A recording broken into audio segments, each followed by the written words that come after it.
आशा करता हूं आप सब बहुत अच्छे होंगे। मेरा नाम है सिद्धांत अग्निहोत्री। स्टडी ग्लोस पे आपका बहुत बहुत स्वागत है। दोस्तों, इंडियन नेवी ने कंप्लीट डोमिनेंस हासिल किया था। ये जो लेक्चर है दोस्तों, ये आपकी आंखें खोल देगा। ये इंडिया टुडे का बहुत अच्छा आर्टिकल है और इंडिया टुडे की ये इन्वेस्टिगेशन है। और उन्होंने, पता है ना कि मैक्सार टेक्नोलॉजी जो एक अमेरिकन कंपनी है, गजब का सैटेलाइट इमेज देती है, एकदम क्लियर क्रिस्टल हो जाता है, सब कुछ क्रिस्टल क्लियर हो जाता है। तो क्या है, क्या बताया है, किस तरीके से इंडियन नेवी ने तबाही मचा डाली थी। तबाही तो नहीं मचाई थी, मचा सकते थे, है ना। मचा दिया ना बेड़ू, मचा सकते थे। ग्वादर और कराची दोनों ही हमारे रेडार पे थे और अगर हम मिसाइल छोड़ते ना, कोई घंटा कुछ नहीं उखाड़ पाता। लेकिन हमने ऐसा किया नहीं। पीएम मोदी ने इस बार नेवी को बोला है ना कि अगली बार आपको हम मौका देंगे, इस बार हमने आपसे मौका छीन लिया। अगर इंडियन नेवी इन्वॉल्व हो जाती तो ग्वादर और कराची दोनों ही धू धू होकर जलते। बताएंगे। एआई का शानदार कोर्स, अगली क्लास 20 अगस्त को है, यानी कि कल। फटाक से कोर्स को अवेल करें। Video creation, image creation, prompt engineering, chat GPT को कैसे यूज करना है पर्सनल ब्रांडिंग के लिए, दुनिया का सबसे सस्ता मात्र 800 रुपए का ये शानदार एआई का कोर्स। डिस्क्रिप्शन और कमेंट बॉक्स में लिंक है। तो ऑपरेशन सिंदूर जो हुआ उसमें ये दिखाया है, सैटेलाइट पिक्चर्स ये दिखाती हैं कि जो कराची और ग्वादर पोर्ट्स है ना, इंडिया टुडे ने, बता दूं कि जो ओपन सोर्स इंटेलिजेंस है, इंडिया टुडे ने इसको एनालाइज किया और इंडिया टुडे पे ये खबर छपी है। जो ये दोनों पोर्ट्स है, ये दोनों किस तरीके से आपस में जुड़े हुए हैं। कराची एयरपोर्ट इनका मेन एयरपोर्ट है, कराची पोर्ट इनका मेन पोर्ट है पाकिस्तान का, आपको पता है। अगर आपने कराची को तबाह कर दिया तो आपने पाकिस्तान की लाइफलाइन खत्म कर दी।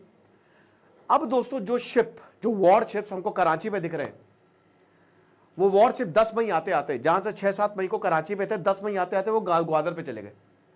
अजीब बात है।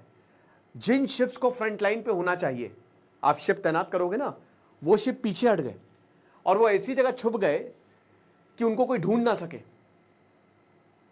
जो इनका डॉकयार्ड है, कमर्शियल डॉकयार्ड, कमर्शियल, जहां पे कमर्शियल आवाजाही होती है, जैसे वही ना कि पाकिस्तान ने क्या किया था, ऑपरेशन, इतना डरपोक, इतना डरा हुआ मुल्क, इसने क्या किया था ना कि अपने प्लेन्स को, ठीक है, जो इनका एयर स्पेस खुला रखा था, पाकिस्तान ने अपना एयर स्पेस खुला रखा था, कमर्शियल फ्लाइट उड़ रही थी, ताकि अगर भारत मिसाइल मारे और कमर्शियल को लगे जिसमें लोगों की जाने जाए, तो पाकिस्तान भारत के ऊपर इल्जाम लगा सके। ये लोग इतने कायर हैं, इनकी औकात नहीं है कि सामने से लड़ सके, बातें बड़ी बड़ी छोंकते हैं। और भारत ने हर एक चीज का सबूत दिखाया। अलग ही नशे चल रहे भैया इनका। अभी भैया इनकी अवार्ड सेरेमनी चल रही थी, पता नहीं क्या क्या बोल रहा है, किसको अवार्ड दे रहा है भाई, क्यों, क्या हो रहा है, मजाक चल रहा है भाई, है ना। मारो वही हिसाब किताब है। 150 पाकिस्तानी मारे गए हैं और ज्यादा सोल्जर्स, ये लीक हो गई ये लिस्ट। और इधर शहबाज शरीफ एक पता नहीं सोल्जर है, आतंकवादी है क्या, उसको अवार्ड दे रहा है। उसका मुंह देखिए आप, इतना मनहूस, ठीक है। उसके बाद वो जाता है, उसका ऐसे ऐसे मुड़ता है, अरे रुको रुको, इन्होंने S-400 भारत का डिस्ट्रॉय किया था, कुछ भी बोल रहे थे यार। कह रहे कि इन्होंने S-400 डिस्ट्रॉय किया था, इसलिए हम इनको मेडल दे रहे हैं। कुछ भी चल रहा है वहां पे। और ये देखिए, इधर भारत फिर से सैटेलाइट इमेजेस दिखा रहा है कि जो नेवल पोस्चर था वो क्या था। तो पाकिस्तान की जो नेवी है, वो नेवल डॉकयार्ड जो कराची में है, वहां से निकल के कमर्शियल टर्मिनल्स पे चले गए। अब जैसे वही बात है ना कि पाकिस्तान ने अपना एयर स्पेस खुला रखा था। पाकिस्तान के पास, आपको पता है कि नेवल टेक्नोलॉजी में बहुत पीछे है। उनके पास जुल्फिकार, या ज्यादातर, एक तो जो इनका बड़ा वॉरशिप है वो अमेरिका ने इनको दिया था गिफ्ट में, जो अमेरिका का बेकार हो गया था। उसके बाद बाकी चाइना ने बनाया है। तो अब क्या है कि इनकी नेवल पावर बहुत कमजोर है, ये रेडी ही नहीं थे। तो ये क्या किए, ये कमर्शियल टर्मिनल्स पे इन्होंने पनाह ले ली। इनको पता है कि कमर्शियल टर्मिनल्स पे आप अटैक नहीं करेंगे, यानी कि किसी तरीके से हम बच जाएं। बचाओ, डिफेंस पोस्चर जिसको होता है। आप ऐसा मान के चलिए कि जो भारत की पोजीशनिंग थी, जो INS विक्रांत था, उससे सीधा ग्वादर हम तबाह कर सकते थे। कराची कोई लड़ने को था ही नहीं, मैदान छोड़ के भाग गए। आप ये समझिए कि क्रिकेट टीम खेलने आई है, वहां पे प्लेयर आई नहीं, पहले ही डर के मारे कि भैया जीत तुमको दे रहे। ये हालात है। बाकी वॉरशिप्स जो हैं वो वेस्टर्न पोर्ट ऑफ ग्वादर 10 मई आते आते, जो शिप्स आपको 6 से 7 मई को कराची पे दिखे, वो 10 मई आते आते ग्वादर पे चले गए। और ये भी नहीं समझ रहे। अब देखिए, यहां पे चाइना का पोर्ट है, तो अब पता है कि भारत हमला नहीं करेगा, चाइना को नुकसान होगा, एवरीबडी नोज। तो 100 किलोमीटर जो ईरान के बॉर्डर पे है, ये भारत की तरफ नहीं। और भारत का जो INS विक्रांत था, ये देख सकते हैं आप, ठीक है ना। ये पाकिस्तान का, यहां पे थोड़ा सा ये देखिए ये शिप्स है, ठीक है ना, ये इनके वॉरशिप है। वॉरशिप आप देख सकते हो, पीछे हेलीपैड बना है। कमर्शियल शिप्स तो आपको दिख जाएंगे, अगर कमर्शियल शिप यहाँ पे अगर कोई होगा फोटो तो मैं आपको दिखाता हूं, तो उसमें आपको कंटेनर दिखे हुए, लेकिन वॉरशिप आपको समझ में आ जाएगी। ये जो बड़ा शिप है ना, ये वाला, ठीक है, ये बड़ा शिप, ये अमेरिका ने दिया है। बाकी ये जुल्फिकार, ये चाइना ने बनाए हैं। तो ये जो बड़ा शिप है, ये अभी आपको कराची पे दिख रहा है, ये उधर साइड आ जाएगा, दूसरी साइड, और चला जाएगा ग्वादर। बाकी शिप चले जाएंगे ग्वादर, वहां भैया, वहां से जो है हम पार्टी करेंगे, समझ रहे हो। तो अब भैया हर एक, जैसे एडमिरल सुरेश बंगारा, उन्होंने, हर किसी ने क्वेश्चन किया है, जो चीफ है सदर्न नेवल कमांड, खुद जिन्होंने 1971 जो आपको पता है ना कि ऑपरेशन पाइथन, ऑपरेशन ट्राइडेंट, जो हमने पाकिस्तान का कराची 2-3 दिन तक वो धू करके जला था। तो जो हमारा अटैक है, बता रहे कि जो टेररिस्ट इंफ्रास्ट्रक्चर 7 मई को हुआ था, सारे 3 आर्म्स जो हमारे पाकिस्तान की एयरफोर्स के हैं, वो फुल अलर्ट पे होने चाहिए थे, नहीं थे। नेवी इनकी डर के मारे पीछे हट गई। तो लो ऑपरेशनल प्रिपेयर्डनेस। तो हम जो बता रहे थे ना कि कराची पे हमला हुआ, आपने काफी बोला कि कराची पे हो सकता है हुआ हो सकता है, और अगर हमला कर देना चाहिए था भैया, भारत के पास बहुत बढ़िया मौका था। तो ये पैटर्न था कि किस तरीके से पाकिस्तानी जो नेवल शिप है वो कमर्शियल टर्मिनल्स और एक कवर ये यूज कर रहे थे ऑपरेशन सिंदूर के तहत, ठीक है, कि आप यहां पे जाहिर सी बात है नहीं इस्तेमाल कर सकते। ईरानियन बॉर्डर ग्वादर पे ये इनके शिप्स मिले थे। अब बता दूं कि ये इन्होंने अभी 6 महीने पहले टेस्ट किया था चाइना के साथ मिलकर, और बहुत P282 मिसाइल और पाकिस्तान की नेवल पोस्चरिंग, ये बता तो रहे हैं कि ये एक नंबर के झूठे। आप देख लीजिए ना कि आप किसी देश को ऐसे पहचानते हो कितना प्रोपेगेंडा फैलाता है। जब आपके पास कुछ नहीं होता तो आप झूठ फैलाते हो। तो आप इनका झूठ देखिए। मैं तो कह रहा हूं कि भारत युद्ध कर दे, खत्म कर दे यार, एक बाद में इनको निपटा दो, समझ रहे हो। तो यहां पे ऑपरेशन सिंदूर जो मई 2025 में हुआ, नेवल डेवलपमेंट 6 महीने पहले की सक्सेसफुल टेस्ट हमने किया है। हमने P282 इंडिजिनियसली, पता नहीं कौन सा इंडिजिनियसली, स्पेलिंग तक नहीं बता पाएंगे ये इसकी, शिप हमारे बैलिस्टिक मिसाइल की भारत को तबाह करने के लिए काफी है। 350 किलोमीटर की रेंज है, हाई प्रिसीजन स्ट्राइक्स करेंगे। चाइना मेड जुल्फिकार क्लास इन्होंने दिखाई थी, जो छोटी आपने वॉरशिप्स देखे, तभी हम आगे और दिखाएंगे, इमेज में भी और देखेंगे, वो दिखाए थे, ठीक है ना।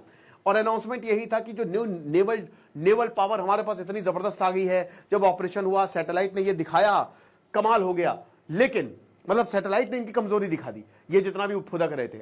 इसी वजह से दोस्तों, ऑपरेशन सिंदूर के बाद आपने देखा कि चाइना जो है पाकिस्तान की नेवी को मॉडर्न कर रहा है, मॉडर्नाइज कर रहा है। अब आप ये देखिए, ये बहुत ही बढ़िया इमेज है।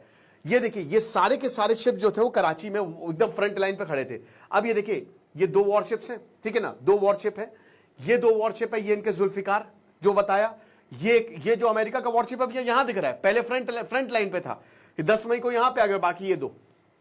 तो ये सारे के सारे वॉरशिप जो है, और ये कमर्शियल डॉकयार्ड है ये पूरा का पूरा, ठीक है, वहां पे छुपे हुए हैं। ये इस तरीके से कुछ हुआ है।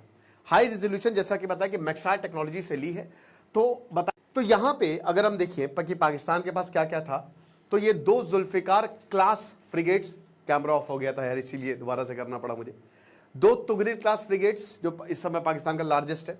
उसके बाद ओलिवर हजार्ड, देखिए ये मैंने आपको बताया है कि ये अमेरिका ने इनको गिफ्ट में दिया था। और उसके बाद मैरीटाइम पेट्रोल वेसल।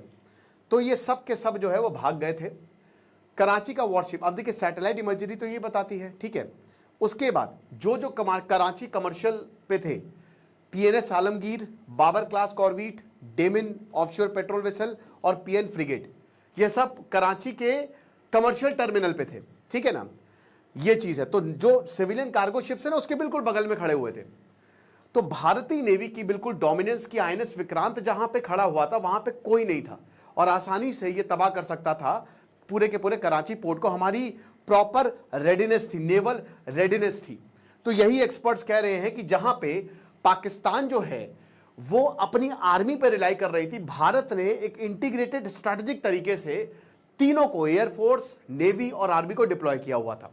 साथ ही साथ ऐसा क्यों, डेमियन साइमन जो कि इसी लैब के रिसर्चर हैं, उन्होंने कुछ चीजें बताई हैं, ठीक है, और बहुत बढ़िया से उन्होंने डेटा कंपाइल किया है। वो बताते हैं कि भारत का जो नेवल डिप्लॉयमेंट था वो बहुत ही जबरदस्त था, तो पाकिस्तान को झेल नहीं पाया। उसको पता था कि कराची बहुत वल्नरेबल है, ठीक है ना।